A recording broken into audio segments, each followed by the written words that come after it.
This week, we're looking at globalization and kind of the contemporary world and some problems and issues in today's world. We're going to start by looking at globalization. And so, first off, when we talk about globalization, globalization in short is the growing kind of interconnectedness and interdependence of the world's economies. But it also includes cultures and people as well.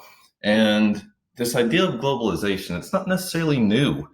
You can make the argument that going all the way back to our classical period with the development of more elaborate trade networks like the Silk Roads, that was the beginnings of this process of globalization. And then in the early modern era, as we add the Americas into that global trade network, well, then globalization intensified. And so it's been a phenomenon that's kind of been gradually building throughout world history.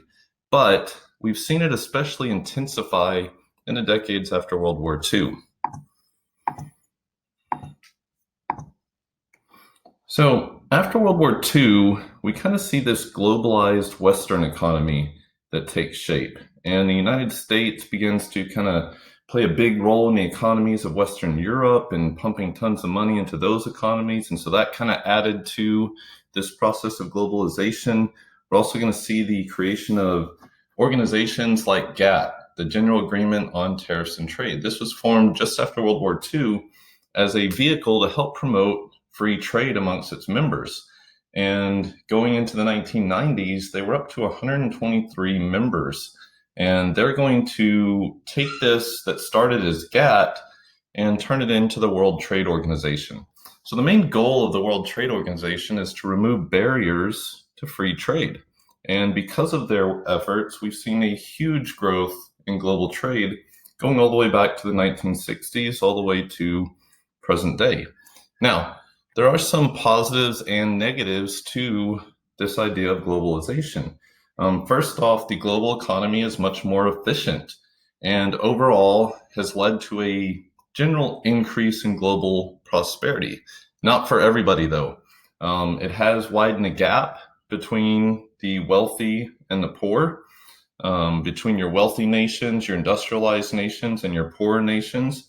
And it's also had a lot of negative environmental impacts as well. Another kind of effect of globalization has been the rise of what we call these multinational corporations. And these multinational corporations are simply businesses that operate in more than one country. And most of your big nations today, like Exxon, Ford, Boeing, General Motors, they are all multinational corporations. And the advantages of this is that they can seek out cheap resources around the globe. They can also seek out cheap labor around the globe as well. They tend to prefer lax environmental laws where they can kind of get away with more. But there's some negatives to these multinational corporations as well. They tend to exploit nations for their cheap labor and their cheap resources. They also have had a negative impact on the environment and tend to pay less taxes in a developed world because they'll be offered incentives by nations to come to their particular country. And so they'll pay less in taxes overall than what they really should.